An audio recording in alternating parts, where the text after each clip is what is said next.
Mayong adlaw sa tanan, magandang araw sa lahat sa ating mga subscriber na bago, luma. Maraming salamat sa inyong suporta, sa inyong mga tiwala. At ito, gawan ko na reaction, ito yung sa among congresswoman, itong si Tutor. Ano bang pronounce ito? Tutor o Tutor? Si Alexit Tutor na nabanggit ito ni Sara Diskaya na mayroon silang project na flood control sa Bohol. So ito ngayon, napanood ko dito sa DZRH na live stream ni Anthony Taberna at saka itong si Jerry Baha dito sa 2x2. I confirm na mayroong kababalaghan itong si Tutor. O ano bang pronounce nito? Tutor o Tutor? Ang hirap kasi pag sabihin ko Tutor, no? Baka mamaya mapilipit naman din ako. Tutor na lang. Tutor, kasi pag anuhin mo yung apelyido niya, Tutor naman talaga eh. No? So, ito yan, confirm nga na konektado itong si Diskaya at saka itong si Alexis, Tutor. Tutor na lang. Ano ba talaga ang pronounce nitong mandarambong itong congressman sa Bohol? At isa pa, itong congressman na to ay mismo sa aking distrito sa Bohol, sa 3rd District.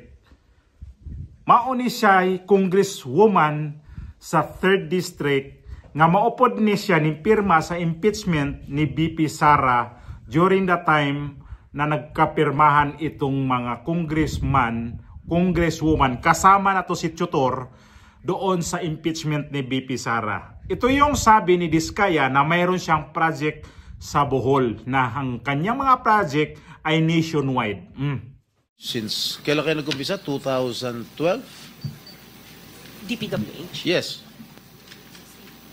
Yes po, 2012. Pag-usapan muna natin yung 2022 hanggang 2025. Ilan na po yung naging projects nyo sa DPWH? Marami na po. Ilan nga? I don't Mahigit have the figure. 400? Mahigit 500? Within the span of 3 years? I don't have the figures po. Estimate lang po, ballpark Give me a ballpark figure. Siguro po, mga 400, ganun. I'm not Siguro? I'm really not sure. Okay. I don't have the figures with me. Sa loob, sa bawat taon, ilang bidding ang sinasalihan mo? Marami po kaming sinasalihan na bidding. All flood control projects? No po. Ano pa yung mga projects? Buildings, kalsada. Nationwide or only in Metro Manila? Nationwide po. Nationwide. All right. Pero yung bulk ng mga projects na award sa ng DPWH, mostly sa Metro Manila. Am I correct? Hindi po, sa probinsya po. Sa iba-ibang lugar. No, the bulk of your contracts. Here in Metro Manila? No po, outside Metro Manila ang marami. Where outside? Where outside of Metro Manila? We have in Romblon, Cebu, Bohol, Bacolod, Zamboanga. Hindi naman po kami namimili ng lugar. Migos Project? Wala po. Sigurado ka?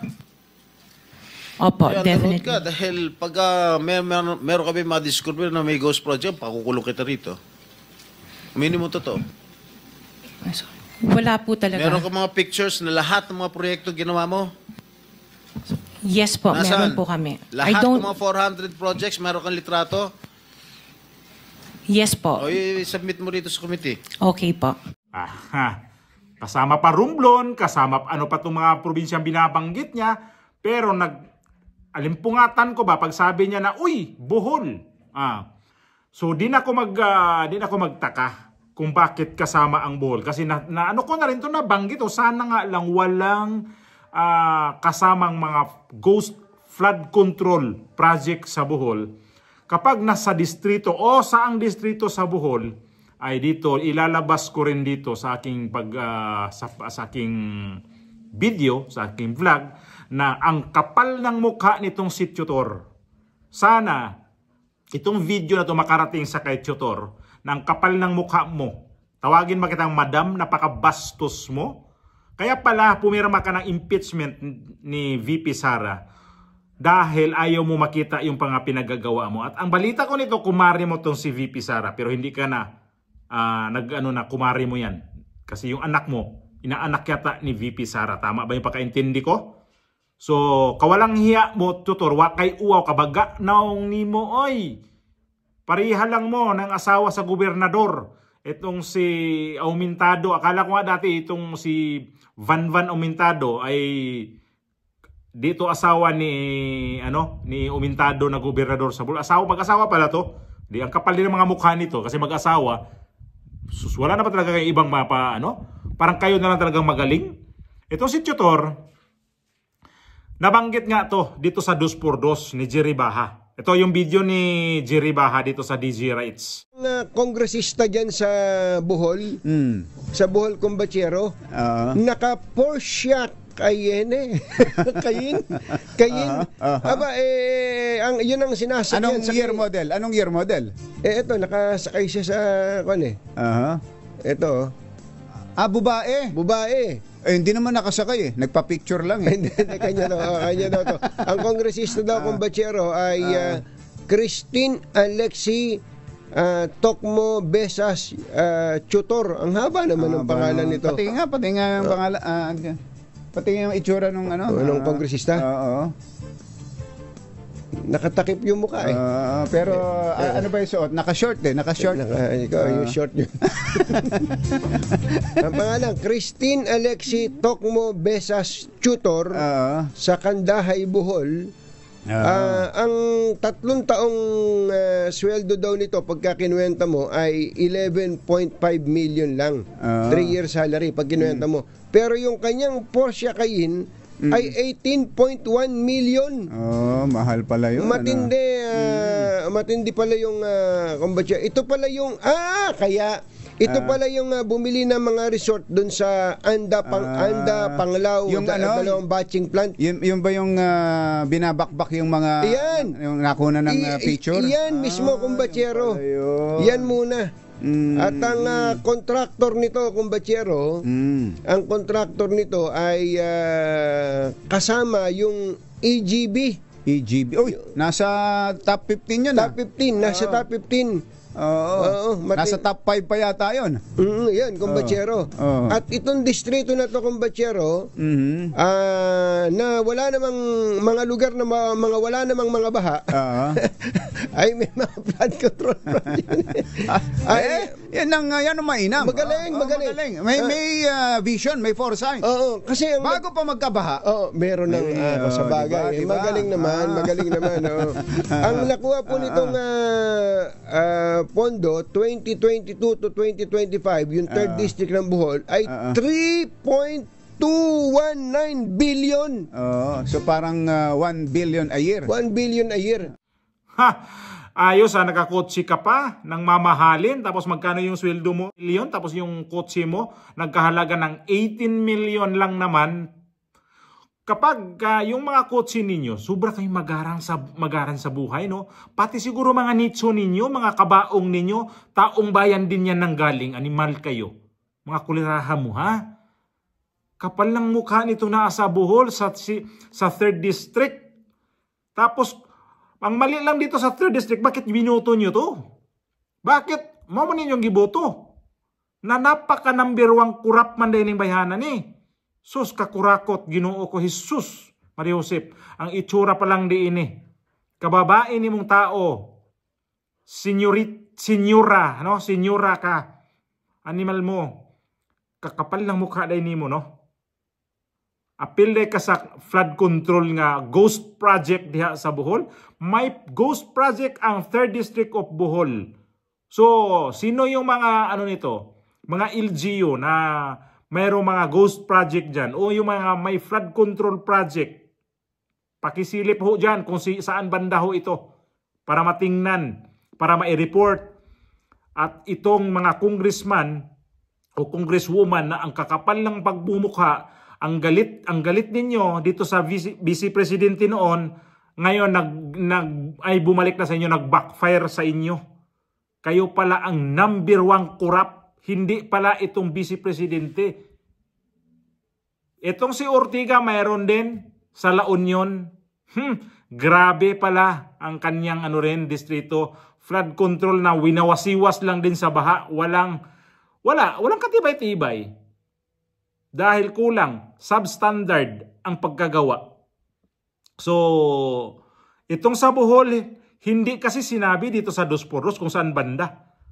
At ito si Alexis Tutor, mayroon pa lang nabili daw mga resort sa Panglao at saka sa dito sa ano ba to? Itong nakapunta ako nito nung matagal-tagal na. Anda pala. Sa may Anda Bohol, mayroon ka palang resort diyan. Ang kapal lang mukha nito, pa resort kaya sana yung resort nyo maano rin yan, madaanan ng malakas na alon, magiba din yan para wala naman yan, pera naman taong bayan yan ang galing, hindi naman yung pinagpaguran talaga niya. Pangdaraya ang ginagawa ninyo dyan. Sus Maria Josep. Tapos ang kakapal ng mga mukha ninyo, nangangampanya kayo, boot buying pa din ang ginagawa ninyo dyan. Ay alam ko yan, nagbo-boot buying noon pa yan kahit saan doon sa dati sa Bohol. Ay, nandun yun, boot buying, may uso pa ng kamang-kamang bago mag-eleksyon. Kamang na inigagabi Doon ang bayaran. Doon nila bayaran yung mga butante. Itong mga butante naman sa 3rd District, pakiusap naman sa inyo nyo. Wise lang ang pagboto. Ngayon, yung binoto ninyong si Tutor, 3 years ninyong pakisamahan yan na walang nagawa. Dapat kasi dyan sa 3rd District sa Bohol, may magandang hospital dyan. Ano bang hospital? Ano sabihin hospital dyan sa 3rd District karon Asa dapita karon? Nga kining Carmen siguro. Wa napansin na anang mga congressman na sa mga local government. Dapat ang unahon sa mga congressman, hospital. Kay bao ko ngano problema ang hospital, labi na sa mga sa Pilar. Grabe ka problema ang pagpa-hospital niya. Kay ladyo ang hospital. Kaya po kung anay ubay. Pero mas distansya paghihapon na pila ka kilometro. Ilang kilometro ang distansya Pilar at saka ubay. Tapos kapag grabe na yung dadalhin mong pasyente sa ubay, di pagdating ng ubay, tigok na, patay na. So dapat kasi may mga hospital dyan sa malapit-lapit. Itong Carmen, i-improve nyo yan. I-upgrade ninyo. Kasi kapag hindi yan nagawa na i-upgrade ninyo, wala kayong pakinabang sa mga tao. Okay lang kayong humingi ng humingi ng mga butante. Humingi kayo ng magpabuto sa inyo. Ang kapal ng mga mukha ninyo. Ewan ko na tong gobernador din sa Bohol. Kung ano yung nito, pamalakad sa pagka-gobernador niya. Kasi napansin ko sa Bohol, ang mahal ng bilihin Ang mahal. Mga isda, mga prutas. Basta ang mahal. Grabe, ang dollar, parang talo pa. Itong Bohol, dito kapag sa Maynila ka, talo ang presyo. Dito sa Maynila, mahal sa Bohol. Grabe, sabi ko, grabe naman to dito. Akala mo ang Bohol tourism daw ang dyan, malakas. Pag tourism bang malakas, patayin nyo rin yung mga mahihirap dyan o yung mga ibang mga turista dahil sa mahal. Sabagay, noong maraming mga turista yung yung sa Panglao, yung tinaga yung ibang mga congressman, ibang mga turista. Buti nga yun na isara yun Dahil, pang-aabuso. So itong gobernador dapat kumilos ka kalbo. Kalbo tong gobernador sa Bohol Kumilos ka na dapat makontrol ninyo yung bilihin dyan sa Bohol. Walang nakapagsabi sa inyo yan na mahal ang Bohol. Ako na talaga mahal ang Bohol. Kupurigaba ang Bohol. Pursuso na nga probinsya, way klaro ang presyo, perting mahala. Naapay mga kalsada nga wapod ba konkrito tanan, putol-putol. Sus. Pili ba? Kung asaan yung kanilang mga kapartido, saan yung kanilang mga kakampi doon. Kaya nito ni Tutor. Ang kapal ng mukha talaga ni Tutor, kababaing tao mo. Nag-make up ka, nag-lipstick ka, galing sa Nakaw.